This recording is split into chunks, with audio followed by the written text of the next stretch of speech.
Hello number ones, welcome back to my channel. This is the Metatron speaking, and as you know, I've recently reacted to a video made by the channel Oversimplified. A channel that I really enjoyed watching. It was the video, a little bit of the video on the First Punic War, but you know me, I mean I watched a little bit of the First Punic War, I've got to check out the Second Punic War one. Now here's the thing, before we even start watching, Second Punic War is a lot more complex than the First Punic War in my opinion, also because there are a few myths that still permeate the academic discourse, believe it or not, and a lot of YouTube. For instance, the idea of salt in the earth.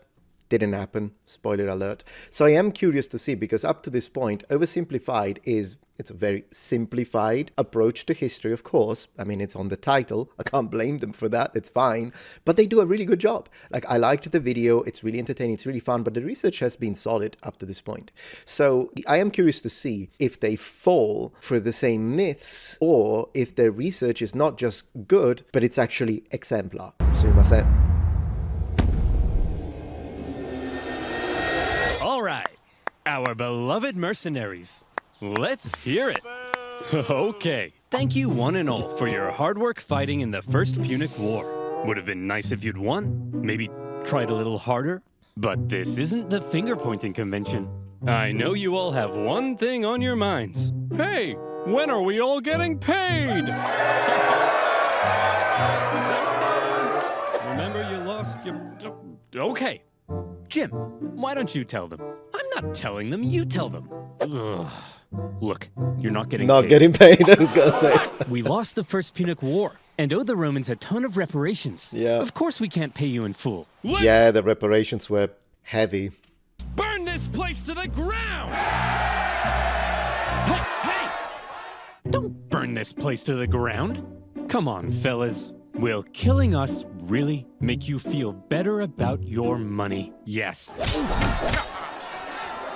Way to go, sir. Shut up, Jim. You're fired. I guess that makes two of us. Huh?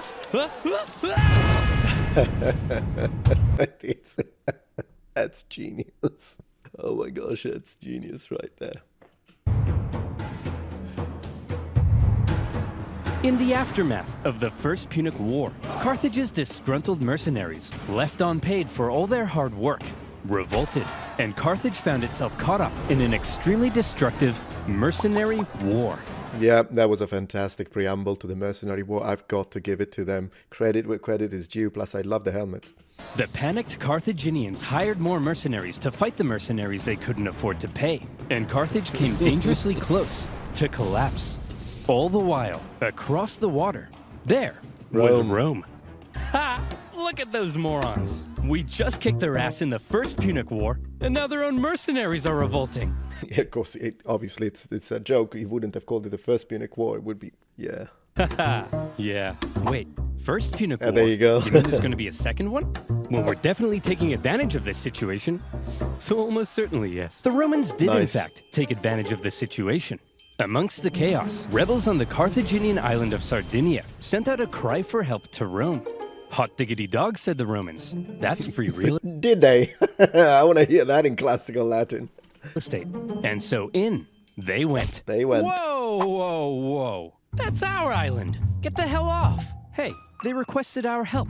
We're simply helping. Oh. And believe it or not, again, very oversimplified. I know it looks comical, but that is a casus belli, sometimes even, but in general, a justification for invasion of territories that they did use in a little more elaborate way, but yeah, I mean...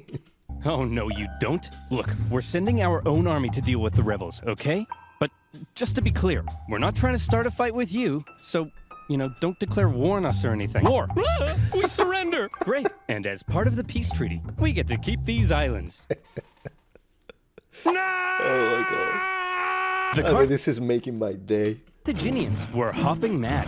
As if their humiliating loss in the First Punic War wasn't bad enough, the Romans now took advantage of their mercenary problem and as one does. Their islands. This shocking land grab was pretty hard to justify, even by Roman standards. Additionally, the Romans now demanded Carthage pay them more money on top of what was already owed.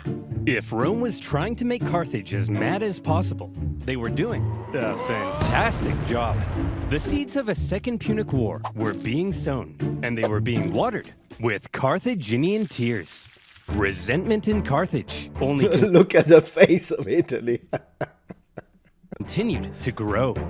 Eventually, Carthage solved their mercenary problem thanks to Carthaginian military Who's that? genius and hero of the First Hamilcar. Punic War, Hamilcar Barca. That's Hannibal's Barca's father, of course. I love the armor.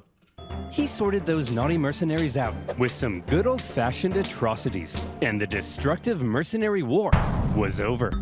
Still, all was not well in Carthage. Mere By the way, since I like adding context, because at the end of the day, as we say, it's an oversimplified version, I kind of like to go a little deeper.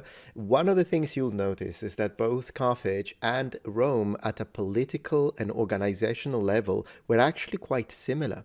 And I will give you more details on this, so the similarities and some of the differences when it comes to the organizational structure, because I think that that would be interesting to sort of provide further context, which is what I like doing in my videos. When we talk about the Carthaginians, we're talking about a civilization that could be described as being thalassocratic. That is because of the strong connection between navigation and Carthage. The city of Carthage was led by a small circle of aristocrats, which created a sort of senate, if you will, called Baim. From this aristocratic senate, you then choose one representative who almost acts as a monarch. So it's a little bit of a mixture of different government types. But even though you have one specific candidate who has more power, he still has to pass his laws and his decisions through the rest of the Senate. This monarch is called a Malk. And if compared to traditional monarchy, even though the Malk, after his death, wouldn't necessarily continue his line into his children, it wasn't unusual to happen. The first difference is the fact that the king, or the Malk, even though he's still picked from a member of the Senate, is chosen by a popular assembly. As a single leader, he loses more and more power, and this power is redistributed through the Senate. This is in fact when I believe the Carthaginian Republic becomes an actual republic, closer to how Rome functioned. The center for legislation and legal activity is in the Senate. It is the Senate that passes laws, defines foreign politics, decides if they want to go to war or not, who meet ambassadors from foreign powers. And then they also use the so-called shofet, which can be translated as judges, comparatively to Rome, very similar to Roman consuls. Now, within the Senate, we also have a council, the Council of 104, the so-called pick and flower of the Senate, if you will, the most important jurisdictional body within Carthaginian senatorship. Alright, now, as a YouTuber, particularly one focused on historical education, I always spend a lot of time online, but one thing that I absolutely hate doing is dealing with spam. And one problem with spam is that it usually fills up your email address, making it difficult to sift through all of that nonsense. But how did they get your email in the first place? They most likely bought it. Did you ever notice that sometimes you look for something on the internet and then all of a sudden you start getting bombarded with emails about the very thing that you were looking for? All of these companies are selling your data to data brokers who aggregate your information and sell it to other businesses, marketing agencies and advertisers. Now your information is constantly bought and sold, meaning your name, age, contact information, login credentials, phone number, email address, browsing history, where you live, social security number, and all of this can lead to horrible things such as identity theft, which is why I'd like to mention the dear sponsor of this video, Incogni. Now, Incogni is a very useful tool that goes out and takes you off these lists. And really, all you need to do, 3 things. 1, sign up for the service.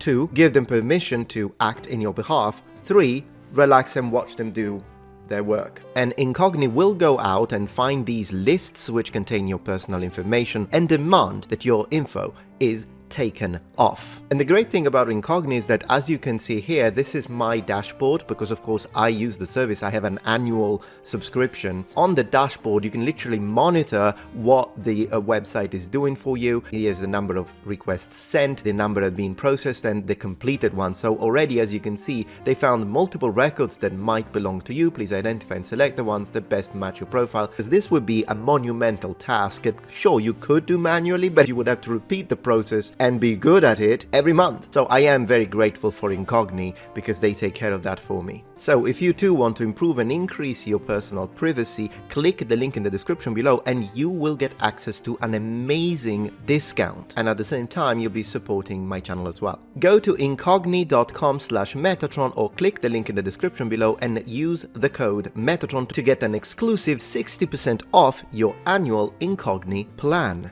And as always, massive thanks to Incogni for supporting and sponsoring my video. Decades ago, they were the top dogs in the Western Mediterranean. Now, after the crushing defeat in the First Punic War and a huge bill to pay the Romans, Carthage was well and truly under Rome's thumb. What on earth were they supposed to do? If they wanted any chance at regaining their former strength, there was one thing they needed now, more than anything. Money. Yeah. But as long as they owed Rome $1 bazillion, there was nothing they could do. Fortunately for them, amongst their ranks, there was one big hunk of a man with one big clump of a brain. Me! Hamilcar Barca! Yes! Wait, why do you all have the exact same voice? I have it too! That's right. Hero of the First Punic War, greatest general alive, and the poster above my bed. Oh, come on. Augustus should be the poster above your bed. And if that's the poster above your bed, then my poster is gonna be Octavianus Augustus. Let's go. Hamilcar Barca had an idea. Yeah. All right. Grab Spain. We need money? Well, I've got one word for you. Spain. An area... Or should we say Iberian Peninsula for context? It's more correct. Filled with lucrative silver mines, Yeah, from silver, which yeah. the silver would flow like a river, and our pockets would be stuffed, like Tony's mother at a buffet. Hey! So here's my proposal. What the hell? You send me with an army to Spain. I'll expand our territory, get those silver mines up and running, and we'll be able to pay the Romans back in no time. Okay. But just to check, you're not secretly raising the money to go on a bloodthirsty revenge spree against Rome, are you? Because we can't afford that. Hanno, my dear, I'm simply going to Pay them back in the... back. That's ingenious. It's ingenious script writing right there. This guy's good. Well, that wasn't reassuring. Few in Carthage were as bitter about their loss in the First Punic War as Hamilcar Barca. 98% of his brain matter He's well represented ethnically, by the way. had been reallocated to thoughts of revenge. He was also fed up with the Carthaginian politicians for what he deemed a cowardly betrayal when they surrendered. Oh wait, they're playing. That's what is it called? It's Catan. They're playing Catan. Of course they're playing Catan. I'll give you 2 sheep if you give me At the end of the last war. And so for Hamilcar, going to Spain meant being able to act independently from the weak Carthaginian government, building his own strength, and then perhaps somewhere down the line, revenge. However, he wasn't going to Spain by himself. Hannibal? Yes, father? Would you like to come with me to build an empire in Spain? Oh boy, would I! Barbara, mind if I take our 9-year-old son with me? I want to implant an intense hatred of Rome in him and prepare him for a glorious campaign of vengeance. Just try not to traumatize him, dear. No promises. The young boy Hannibal would accompany his father, watching, Makes sense. learning. Boy, They're good. you see that city over there? Yes, father? That is Rome. Do you know what we do to Romans? No, father. We hate them, Hannibal. We hate them with every fiber of our being. But why, father? Can't I just play with my Digimons? No, son! They took everything from us. Our land, our wealth, our pride. Those animals. I'll tear them limb from limb. I'll burn their pathetic city to the ground. Dad? You got pretty close, I mean, to be honest. Did you know that Hannibal Barca, when he does invade Rome, and there is the whole situation with the elephants, we're going to see it, I'm sure they're going to show the majority of those died, but some did crossed the Alps and did that extraordinary feat that it was. Even though he didn't sack Rome, he was in the Italian peninsula for 13 years. 13 or 14, actually, right now I don't remember exactly. That is insane, and the Romans couldn't kick him out until Scipio Africanus. Ooh, I'm so looking forward to that part, actually. It's probably not on part 1, I guess. I'm sorry, son. I've just never been so proud. Keep going. I'll slaughter their people. I'll cut off their faces and wear them as masks. I love you, son. After taking Hannibal to the Temple of Baal and having him swear an oath never to be a friend of Rome, off dad and son went for their lovely beach holiday in Spain. But Spain was already inhabited by many tribespeople. Right. And when Hamilcar suddenly showed up in their territory, they were like, "Hey, who the hell are you? What are you doing here?" I'm teaching my son how to become a Of course, they would have known who the Carthaginians were, but this is just for comedic effect. warrior like me. Aw, well that's sweet. Well then, little guy, let's see what you got. He's gonna murder him. Oh Good boy. As Hamilcar got to work fighting the tribes of Iberia and expanding Carthaginian influence, Hannibal became a child of war, even earning battle scars from a young age. And he grew to become a great military leader himself, making his... Okay, so let me say one thing, though, about the representation, the graphical representation of... So far, it's really good, by the way, but this looks an awful lot like this. Right? It looks a lot like this. In fact, it is now not believed anymore that this is actually a statue of Hannibal Barca. This has been, the academic consensus has shifted.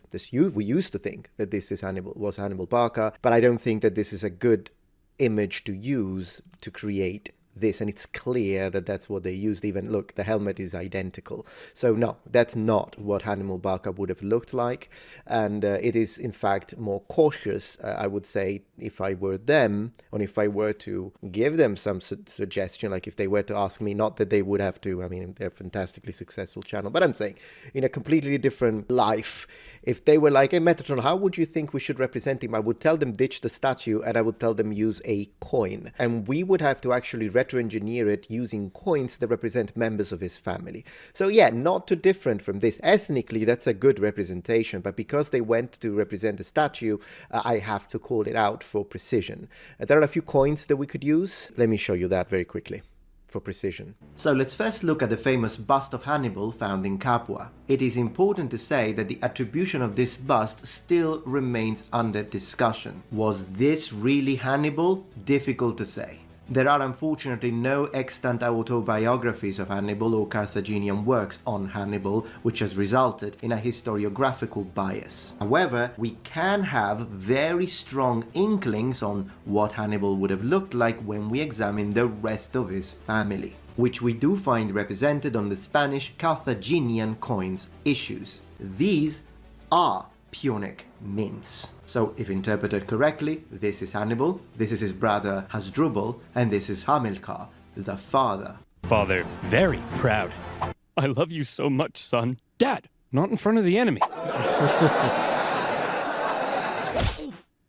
You killed that guy so well, son. The Barcas successfully consolidated Carthaginian power, got those silver mines up and running, and were sending buckets of cash back to a money-starved Carthage. And symbolizing Carthage's regrowing strength, a beautiful new city would eventually be founded in Spain. New Carthage, with a magnificent palace at its center. I like that they specified that was after Hannibal's death, even though here for the comics they didn't want to remove Hamilcar because it's funny. So I appreciate that they specified. Maybe I would have written it a little bigger, but still. Carthage is back, baby! What in the name of Apollo is going on here? Romans! Flowing silver mines? Dancing elephants? What are you up to, Hamilcar? I'm simply gathering the money to pay you back. Oh, okay then. Or are you rebuilding strength to go on a bloodthirsty revenge spree? Like I said, Claudius, I'm simply trying to pay you back. Aw, you guys are hugging. No, we're not. I was hugging. Hamilcar had practically carved out a kingdom for himself in Spain, free from the meddling Carthaginian politicians. His power was becoming immense. But Dad, yes, my son? I'm confused. Are we really simply paying the Romans back? We're not gonna go on a bloodthirsty revenge spree? Of course we are. I'm just saying that to get the Romans off our backs. Listen, here's the most important life lesson. The thing I like is that they chose the, in my opinion, period appropriate and correct color for bronze. Because obviously at this point they're wearing bronze and then iron. But when you represent bronze in the classical period, once again, this is an opinion of mine, but you shouldn't represent it with the reddish brown bronze that we're usually used to. But I think a dull golden color would have been more appropriate for both weapons such as spearheads, arrowheads, but helmets and armor, components of armor such as scales and whatnot. And I have for you. Vengeance is everything. An all-encompassing thirst for vengeance is great for your mental health. Oh, is Are you it? still confused? No, I get it now. But what if the Romans find out what we're up to? They won't find out. Why? Well, Hannibal, because I use NordVPN. Carthaginian tears, a child of war, and the Carthaginian conquest Man, this of is so well Spain. made.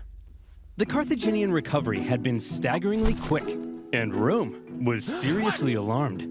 But they were also preoccupied with ongoing wars elsewhere, including an expansionist war to the north, where they were enslaving thousands of northern Celts. So for now, to keep Carthage in check, the Romans insisted on a new treaty. See this river? The two sides agreed that everything above it was in Rome's sphere of influence, while beneath it was Carthage. Yeah, do whatever Under you want. no circumstances were the Carthaginians to expand north of that river. Very but illegal. for now, Hamilcar and son were living it up. Well, son, here's to many more years of successful campaigning in Spain. Now, if you'll excuse me, I just have to go fight those guys. See you later, son. I love you. What the? Oh, crap. I drowned? Oh, well. Always remember, son. You are vengeance. Also, delete my browsing history. Hamilcar Barca was tragically ambushed at a river and drowned. His son-in-law, and possibly also his lover, no further questions, took charge for a while. But he too was later assassinated, leaving finally a 26-year-old Hannibal in charge of the Carthaginian armies in Spain. Sources say the men readily accepted him as their leader. He chose to suffer the same hardships as his men. He lived in the same conditions, was often the first into battle and the last one out. And it also helped that he looked a lot like his dad. He had the total respect of his men. See, that's why I say it's important to connect. When we try to recreate what Hannibal may have looked like, it is important to connect to the coins that represent his father and other members of the family, precisely for what you just heard. He looked a lot like his dad. So if you don't have direct imagery representing him, then a good idea is to have a look at what the rest of the family members looked like to create a more coherent representation, rather than sort of stuff that sometimes we are told Hannibal looks like, which is nonsense, but I've already debunked at length. He said jump, they said how high. If he said tuck me in, they said how tight. If he said talk to a girl without peeing your pants, they said that's impossible. Nobody can do that. An army that would follow him anywhere would be crucial for exacting his vengeance against Rome. Right. Hannibal's army had become a strong and loyal fighting force. And that was let's go for the curls. a certain nation very uncomfortable. Seeing Carthage re-strengthen so quickly was not something Rome had expected. Yet here they were, paying off their debts and expanding their territory. It didn't feel very... Isn't it that interesting? Because you might think, but if they are strengthening themselves so much and they're having so much military success, why did they even spend the money to pay the Romans back? Why didn't they use that money? They kept the money, they refused to pay, bought more mercenaries and armies, and then immediately go to war. And the reality is that that would have been a tactical mistake by the way we look at the after-the-fact history. And indeed, they didn't feel that they were ready. So that's why they decided, no, we need more time also to come up with a plan and to really strengthen everything economically, the backbone of an army. Because you can have enough money, you can have good money now, but do you have enough money when compared to your enemy's economic financial backbone? And the reality would have been absolutely no.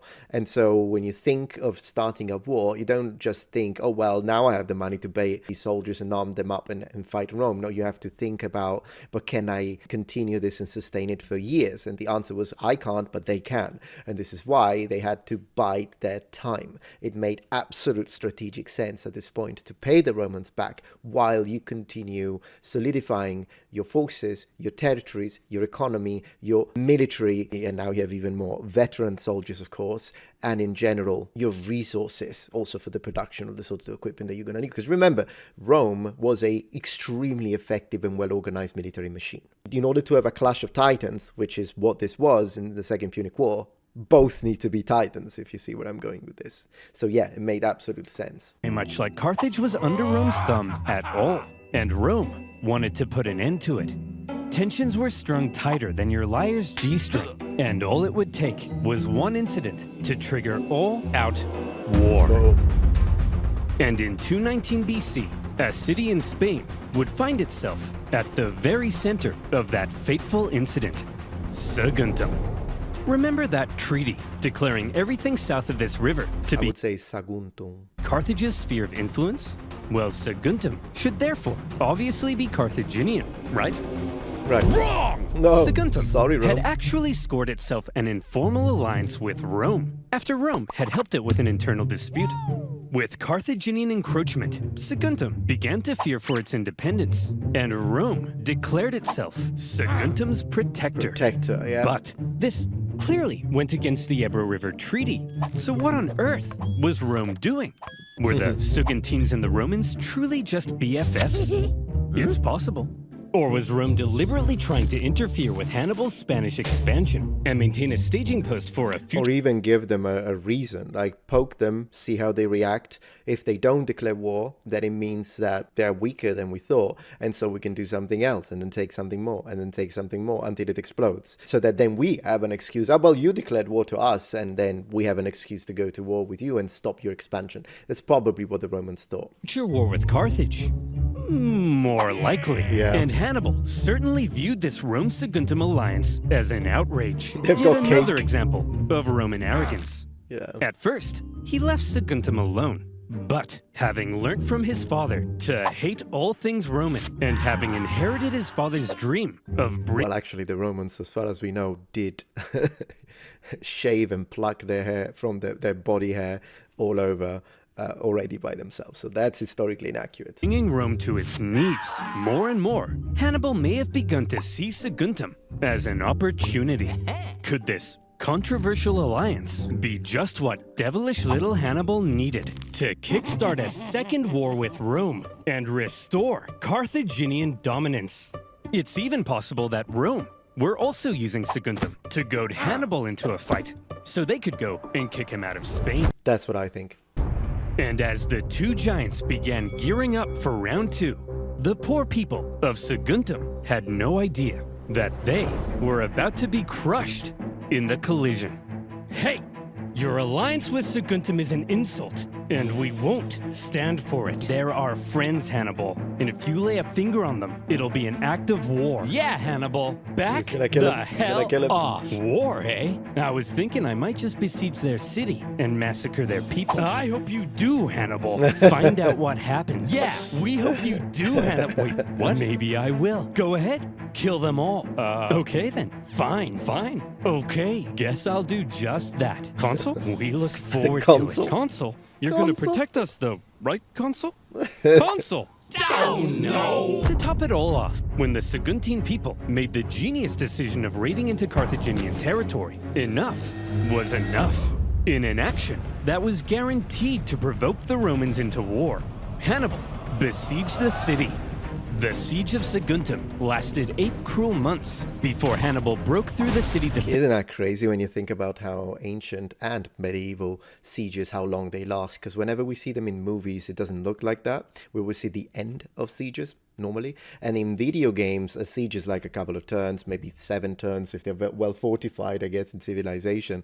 But in general, we don't really think that much that it's going to take months, sometimes years. Can you imagine that? Like you go about with your life knowing that you're under siege. From the other perspective, you are the soldiers and you're stationed there and it just keeps on going and going. You're just waiting and doing your things. Occasionally maybe something happens, but in general, it's crazy. Sieges are some of the most mind-blowing, in my opinion, tactical operations that you can study once you look into the nitty-gritty details, whatever. Fences and turned Saguntum into a killing field. Yep. It was a Bloodbath. massacre. Yeah. What the hell? Tell me I didn't just catch you massacring our friends, the Saguntines. Well, Consul, if you like the Saguntines so much, perhaps you should sug on these nuts. Hearing word of the attack on Saguntum, Rome was understandably in an uproar, and all eyes were now fixated on what would happen next, as Rome sent a delegation to Carthage, led by one of the most highly esteemed Roman senators, Fabius Maximus. Fabius Maximus. He demanded an answer for Yeah. Hannibal's sins. All right, listen up, scum. You've got a rogue general in Spain attacking a Roman ally, What are we supposed to do about it? Well, there shouldn't have even been a Roman ally in Spain. You're the aggressor here. Hand Hannibal over to us as a criminal, so we can punish him severely. No, yes, no. And they would have done a triumphant, probably taken him, parade him around Rome, then behead him in front. That's what they would have done. Yes. No! Look, I hold in the folds of my toga both peace and war. Which one should I let drop? Whichever one you want. Then And he really said this. I choose.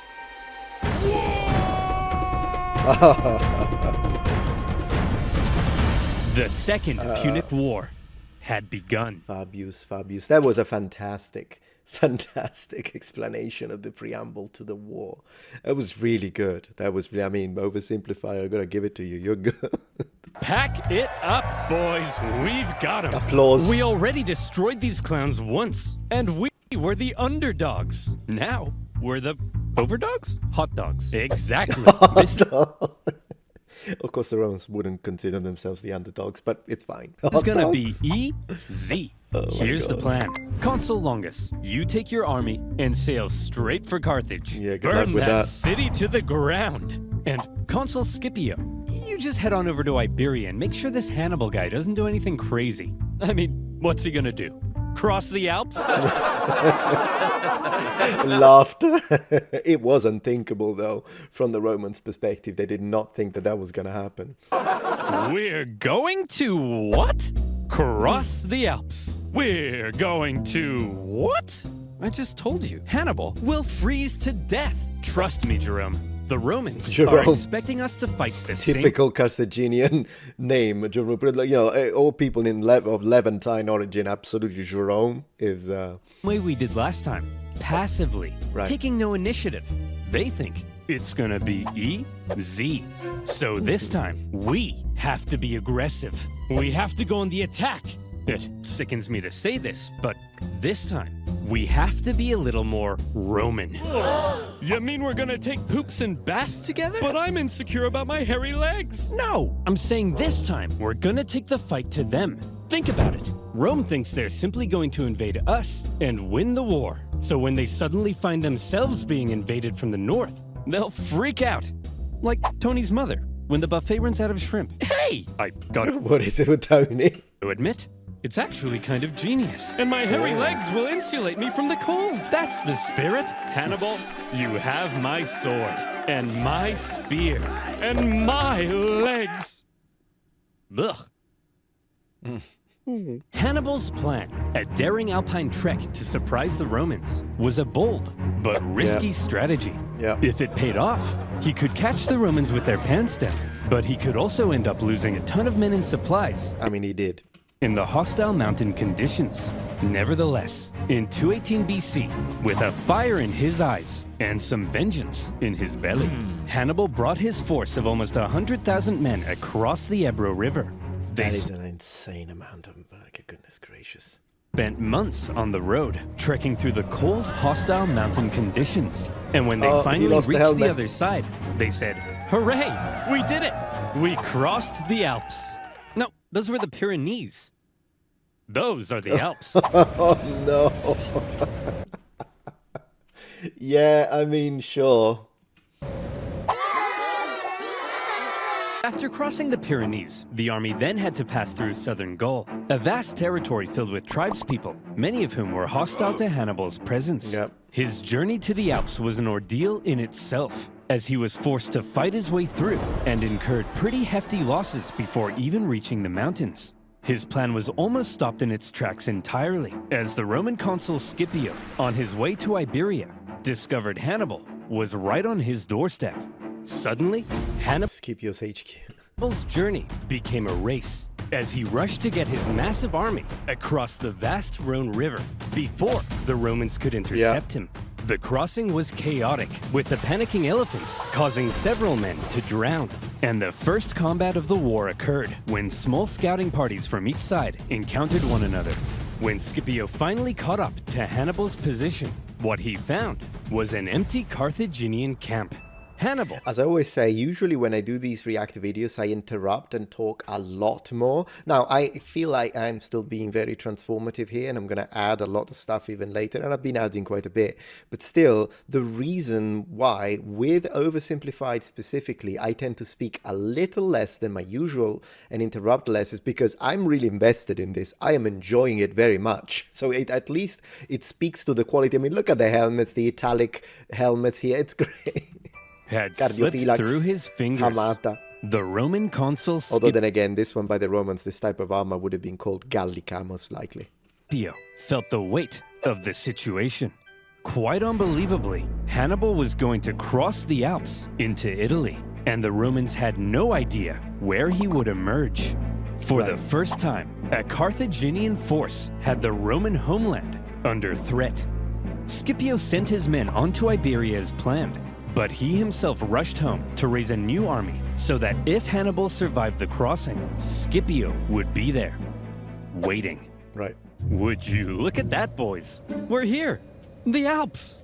Although it is a little later than I expected. This actually reminds me, did Lindipesha ever finish that graphic novel? Gosh, it's been how many years now? Yeah, it's kind of chilly. We'll set up camp here and wait for spring, right? It's way too cold, right? Normally, Hannibal? yes. Hannibal's famous crossing of the Alps was brutal. Yeah. It was already autumn, and the men suffered terribly. It was cold. Men would fall off the side. Not to mention these are Mediterranean men, and as a Mediterranean man, although from Sicily rather than North Africa, still this would be tremendous already. It's tremendous regardless of where you're from, but for them it probably was even worse. Of icy cliffs. They starved? They fell off the sides of icy cliffs. Some sources say they had to eat their pack animals and would finish off dying comrades in order to take their clothes for extra warmth. And then they would fall off the sides of icy cliffs. Imagine an army of 50,000 men with So already halved due to all the battles and whatnot. all of their horses, supplies, and 37 elephants trying to navigate the most hostile mountain range in Europe. Crazy. And it wasn't just nature that they were up against. Tribespeople lived in the But mountains. that's why the Romans were so confident in the natural defenses that the Alps constituted. It was insane to think to be able to cross them with an army and then be battle effective. This man still managed it. And they couldn't believe what they were seeing. A tribe approached Hannibal and said, "Hey man, geez, that's some nice armor. What is that, gold? Man, I'd really like that I armor." love that. Yeah, because shining bronze and even shining brass, when it's clean and everything could be mistaken, it's different from gold, and for example has a smell as opposed to gold, and then it tarnishes, doesn't rust, but it does tarnish. Gold doesn't, but still. Hey boss, they've got food as well. Shut up, be cool. Hey, why don't you let us guide you through this narrow gorge? We're not gonna kill you or nothing. Just walk right on through there. We're not gonna kill you. It's just right this way. Death trap.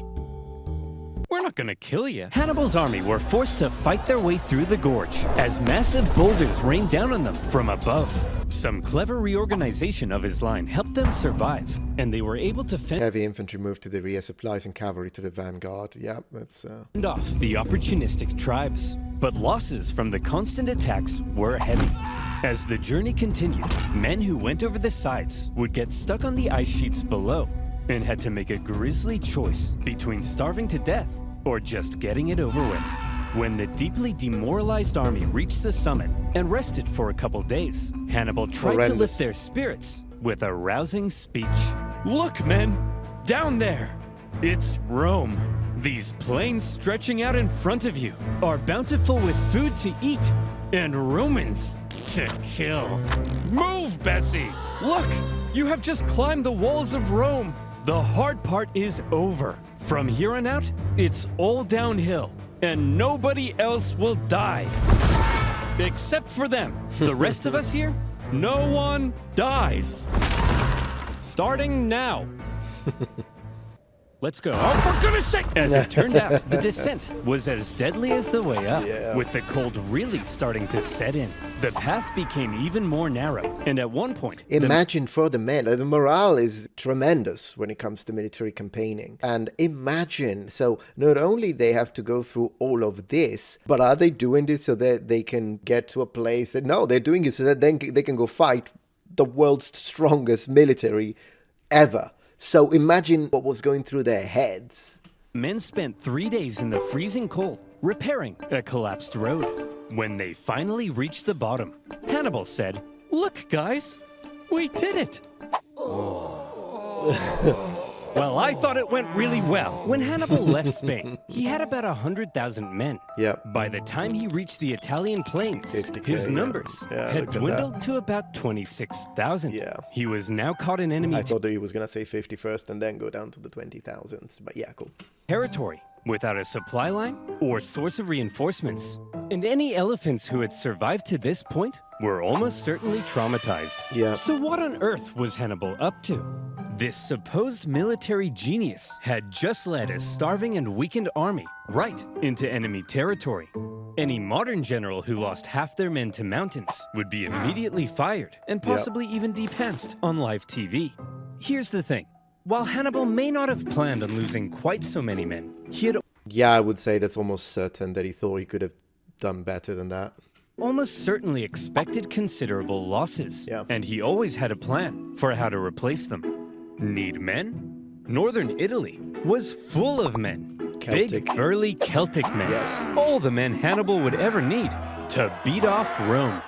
These Celts were filled. I have spoken about the, if this surprises you, then I would redirect you to my dedicated video on the Roman Celts. I'll put some links in the description. I've got a couple where I do speak about the Celtic realities in northern Italy. Absolutely a thing. He's 100% correct. Filled with resentment, having only recently been conquered by Rome. Hannibal hoped to be seen as a liberator, convince the Celts to cut ties with Rome, and instead join him in crushing Rome. That way, he could gain a source of reinforcements and supplies right in Rome's backyard. But sir, in order to win the loyalty of the Celts, we would need to make a seriously favorable impression on them. How do we get them to like us? Kill them. One of Hannibal's first actions in Italy was to obliterate a nearby tribe who wouldn't join him. Yeah. This sent a clear message to all the other tribes. It was his wrath they should fear, Not Rome. Ingenious. The realization that a Carthaginian army had just invaded them must have been shocking for the Romans. But when they looked at this ragtag group broken by the Alps, they couldn't have felt very intimidated. Poor elephants. I really feel for the elephants. However, Hannibal was now in Italy, and he was about to embark on one of the most astonishing military campaigns in all of human history. The Romans may not have known it yet, but there was now a monster loose in their territory, and he was vying for Roman blood. It was spectacular. Spectacular. I don't remember his name directly, but that was spectacular, oversimplified. Really, really well done. Liked it a lot. Thank you so much for watching this. And number one, if I know you really enjoy me making these, let's give him a like. Let's go leave comments. And most importantly, if you do want me to continue and do part 2, please let me know in the comments here. Let's create an engagement level that will help us bypass the algorithm that never picks these videos up and then that have to do with history, unfortunately. And if that happens, I'll absolutely make a part 2 very soon, in fact even next week. So let's try and do that, and thank you so much for watching. I loved it. It was great, and I'll see you tomorrow for my next daily upload. Thank you, and thank you Oversimplified for the great video. Bye.